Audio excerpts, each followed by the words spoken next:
Sud Radio, 19h-19h30, les vraies voix du sport. Et bienvenue dans les vraies voix du sport. On est en compagnie de Thibaut Vézirian, journaliste sportif et patron du site teamfootball.fr. Toujours un plaisir de le recevoir. Bonsoir. On se régale toujours. Le plaisir partagé. Allez, on va commencer par une question sur la Coupe de France. Une finale Nantes-TFC. Nantes qui n'y était pas revenu depuis un an. Le TFC depuis 66 ans. Et une victoire contre Angers 6-3 en 1957.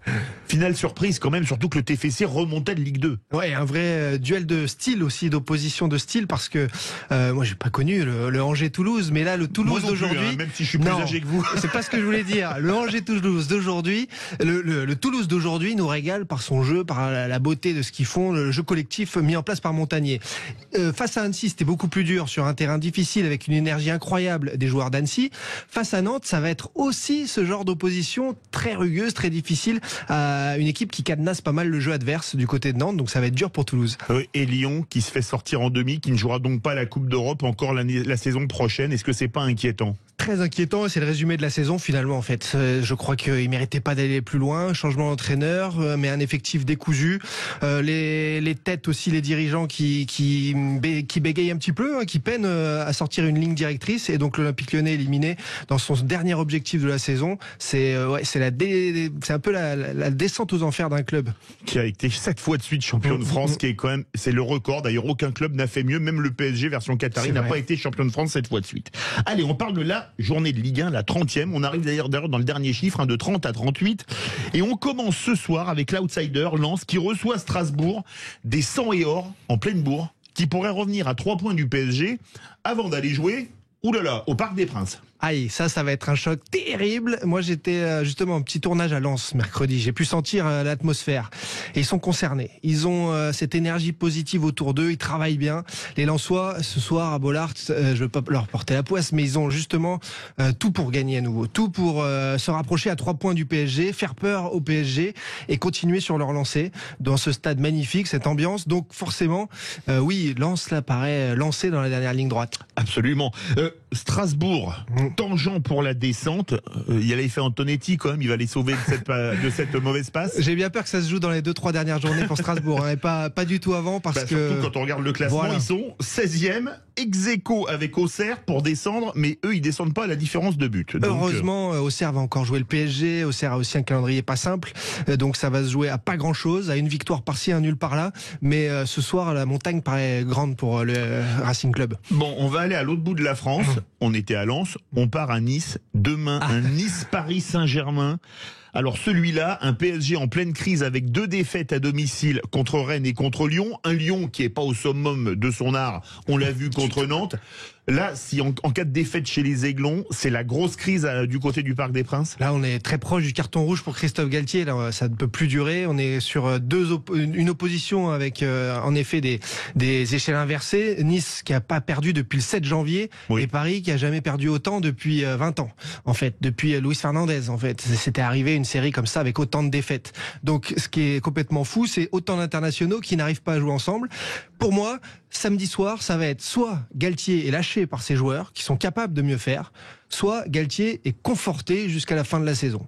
Je ne vois pas d'autre issue. On va voir ce que vaut vraiment et ce qu'on dans le cœur, c'est parisien. On va imaginer un truc cataclysmique. Dans 10 jours, dans 9 jours, Lens va gagner au PSG après que Nice ait battu le PSG, et Lens revient à hauteur du PSG, et pourquoi pas Marseille.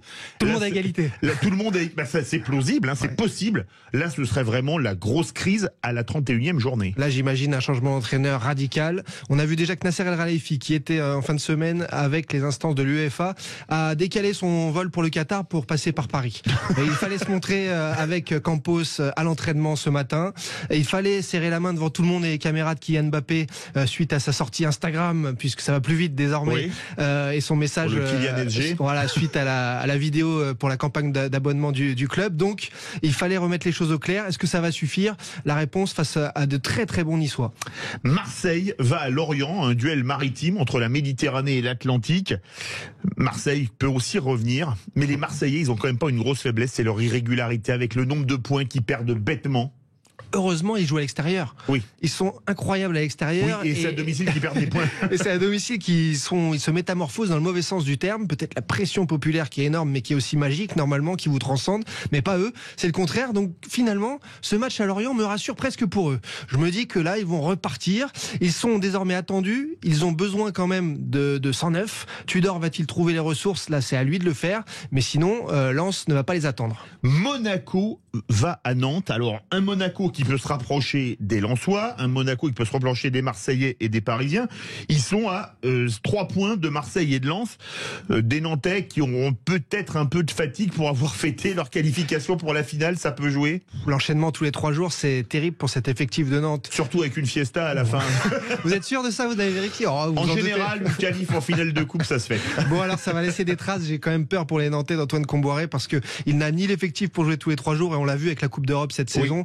Et en plus, là, il faut avoir des ressources différentes pour sortir de cette zone où ils sont pas tout à fait à la zone rouge, mais ils sont un peu au-dessus. Ils sont à 30 points. Voilà, donc mentalement, c'est très très dur à gérer, surtout quand dans 3 matchs, vous avez cette finale de Coupe de France. Oui, ils sont à 4 points seulement devant le premier relégable. Donc je donnerais vraiment avantage Monaco. Avantage Monaco. Angers-Lille. Alors, la grand favori Lille, parce que quand on regarde Angers, 11 points, 15 points de retard sur le premier relégable. Pour Angers, c'est déjà fini. Le LOSC de Fonseca joue bien. Oui. Angers joue mal. Le club en Ligue 2, son ancien président mis en garde à vue, c'est pour des problèmes d'argent, de blanchiment. Donc il y a une panique totale au niveau du club. On se retrouve dans une situation où là, il n'y a pas photo. Lille est en plus sur une bonne série. Lille regarde un petit peu au-dessus sans y croire au classement. Ils sont pas si loin de la quatrième place. 5e avec 52 points. Ils sont à 5 points de la 4e place. Pourquoi pas? Donc Lille se permet de rêver. Lyon-Rennes. Est-ce que c'est possible, quand on est un fin connaisseur du football comme vous, de faire un pronostic avec 2 équipes qui sont parmi les plus irrégulières de la Ligue 1? C'est infernal. Là, c'est infernal. Là, pour jouer le jeu au des côté pronos. match, au prono, là.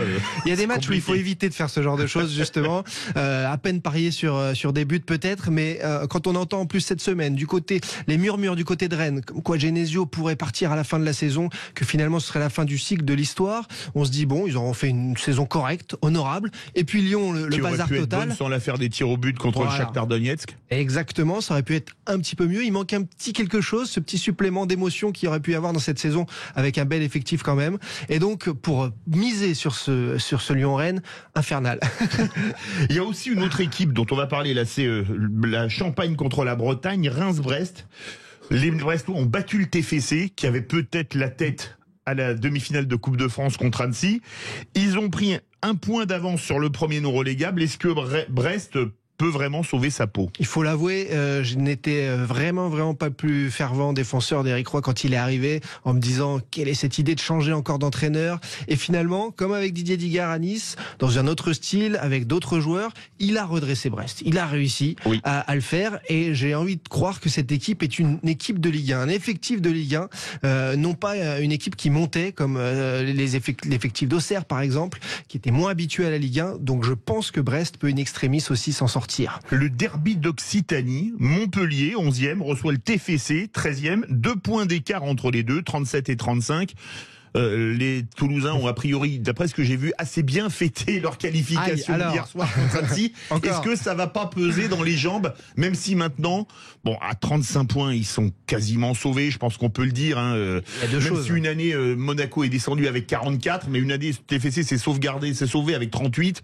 Est-ce que là, la demi-finale de coupe, maintenant, ils vont pas avoir qu'une seule idée, c'est la finale contre Nantes. Le beau jeu toulousain leur garantit quasiment le maintien. Désormais, ils y sont à 2 doigts, justement. Et comme ils y sont, et qu'il y a la finale dans 3 matchs, j'ai bien peur qu'avec 2 jours de repos seulement, ce soit un match qui passe à l'as face à un très très bon Montpellier qui n'a toujours pas perdu depuis la reprise en main par Michel Derzakarian. J'étais à l'Orange Vélodrome vendredi. Ils sont bons, ils sont physiques, ils se battent, ils sont rugueux, ils sont en place, et ils ont des fabuleux attaquants comme Eli Wahi. 3 Clermont, 21 points, 5 points de retard sur le premier non relégable, c'est déjà cuit pour les Troyens. Là, je crois que Adil Rami a beau, le capitaine Adil Rami, champion du monde, a beau le dire haut et fort, on va se battre jusqu'au bout, on les aura les méchants. Mon pote Adil, ça va être très dur, l'effectif paraît un petit peu limité pour se battre jusqu'au bout, et là, désormais, ils sont distancés. Ça paraît dur. Et là, il y a le match de la peur, alors là, on peut pas faire pire. ACA-AJA. AC Ajaccio contre AJ Auxerre, 21 points pour Ajaccio, avant-dernier, au même nombre de points que 3. Auxerre, premier relégable avec 26 points à égalité avec Strasbourg et à 1 point de Brest. Est-ce que là, sans victoire de sans victoire contre la GIA, pour Ajaccio, Troyes et Angers, ce sera déjà la charrette vers la Ligue 2. Là, on les voit très forts et on voit pas comment ils pourraient, si près du but, si près de la fin de saison, inverser la tendance. Surtout qu'Auxerre va beaucoup mieux depuis quelques semaines et a trouvé des ressources avec les recrues de l'hiver pour peut-être s'en sortir in extremis. Donc, avantage léger à GIA parce que c'est Ajaccio et c'est compliqué là-bas. Donc, pour vous, la charrette, c'est Angers, Ajaccio, Troyes et ensuite entre Auxerre, Strasbourg, Brest. Je verrais plutôt au niveau des effectifs et de là, quand même, la descente de la Auxerre, qui a un effectif qui est en dessous des deux autres. Et une défense qui est quand même assez friable. Je vais regarder, mais ils sont à moins 27 et c'est sûr qu'au terme de défense, quelques grosses défaites et il faudra encore jouer le PSG en plus qui sait s'amuser face aux petits de ce championnat, pas face aux gros. Même si en ce moment avec la crise, ça risque d'être plus compliqué que ça. Merci beaucoup Thibaut Vézirian, journaliste sportif et patron du site teamfootball.fr. Tout de suite, on va parler de votre argent, conseil de famille avec Stéphane Moller et ensuite le rugby, la Pro D2 avec la Dream Team de Sud Radio.